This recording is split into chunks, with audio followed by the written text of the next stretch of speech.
ফুল ভালোবাসে না এমন মানুষ পৃথিবীতে কমই আছে।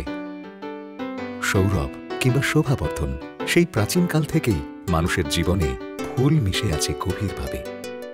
দৈনন্দিন কাজে বা বিশেষ বিশেষ দিনে ক্রমশ বাড়ছে ফুলের ব্যবহার। ধর্মে কর্মে, প্রেম পূজায়, উৎসব উপহারে, বিদায় বরণে, এমনকি শোক স্মরণে ফুল ছাড়া আমাদের চলে না। নতুনের আগমনে, স্বাগতমে, শুভেচ্ছায়, বন্ধুত্বে, ভালোবাসায়, ঘরে কিংবা সভায় সর্বক্ষেত্রেই ফুল অপরিহার্য। কৃষি নির্ভর দেশ হওয়া সত্ত্বেও বাংলাদেশের অর্থকরী ফসলের তালিকায় ছিল না ফুলের নাম। ৮০-র দশকে যশোরের ঝিকরগাছা উপজেলার পানিসারা গ্রামে শুরু হয় বাংলাদেশের প্রথম বাণিজ্যিক ফুল চাষ। সেই গ্রামের কৃষক শের আলী তার ১ বিঘা জমিতে পরীক্ষামূলকভাবে রজনীগন্ধার চাষ করেন। ক্রমশ তা ছড়িয়ে পড়ে আশেপাশের গ্রামে এবং পরবর্তীতে দেশের অনেক জায়গায়। ফুল থেকে যে রুটি রুজি হতে পারে মানুষের, এটা আমি অনুভব করেছিলাম সেই ৮২ সালে। গ্যালিডুলাস, গাঁদা, গোলাপ, এই ৪-৫টা রকম ভ্যারাইটিস তখন চাষ করতে শুরু, এবং এই ফুলটা তখন থেকে বিস্তার লাভ করলো আস্তে আস্তে।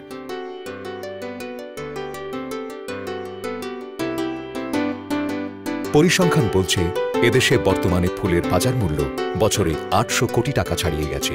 বছরে ফুলের চাহিদা বাড়ছে প্রায় ৩০% হারে। দেশে ফুলের মোট উৎপাদন প্রায় ৪ লাখ মেট্রিক টন।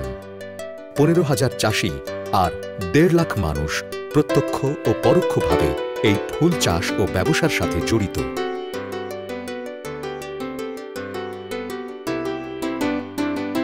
ফুল উৎপাদনের পরে সংগ্রহত্ব যে ব্যবস্থাপনা, সেটা হচ্ছে প্যাকেজিং, গ্রেডিং, এই সমস্ত বিষয়। প্যাকেজিং করার ক্ষেত্রে যে প্যাকেজিং ম্যাটেরিয়ালস, সেটা কিন্তু আমাদের এই দেশে অ্যাভেলেবেল নাই, এবং প্যাকেজিং করার জন্য যে পদ্ধতিগুলো, সেইগুলো কিন্তু আমাদের কৃষকরা, ব্যবসায়ীরা আসলে ওইভাবে জানে না।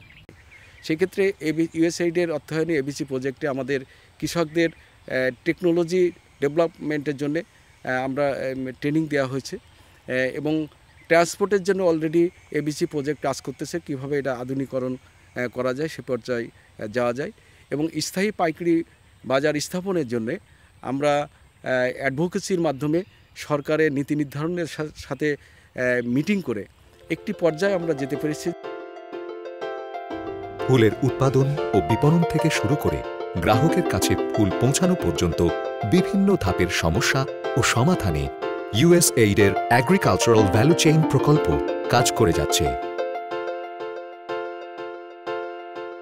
আমরা কাজ করছি কৃষকদের প্রযুক্তিগত উন্নয়নের জন্য, এবং এই প্রযুক্তি কিভাবে কৃষক ভাইয়েরা বাণিজ্যিক রূপ দিতে পারবে, মূলত আমাদের সেটা প্রধান উদ্দেশ্য।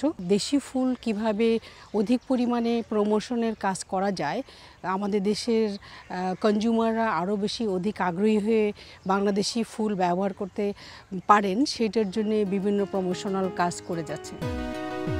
আনন্দের কথা হচ্ছে ফুলের মোট চাহিদার ৯০% এখন দেশে উৎপাদিত ফুল থেকেই মিটছে।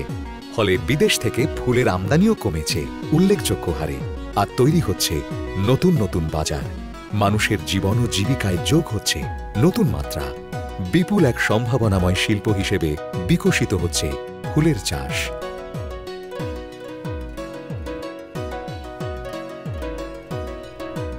প্রিয়জনকে উপহার দিতে ফুলই হোক আপনার প্রথম পছন্দ।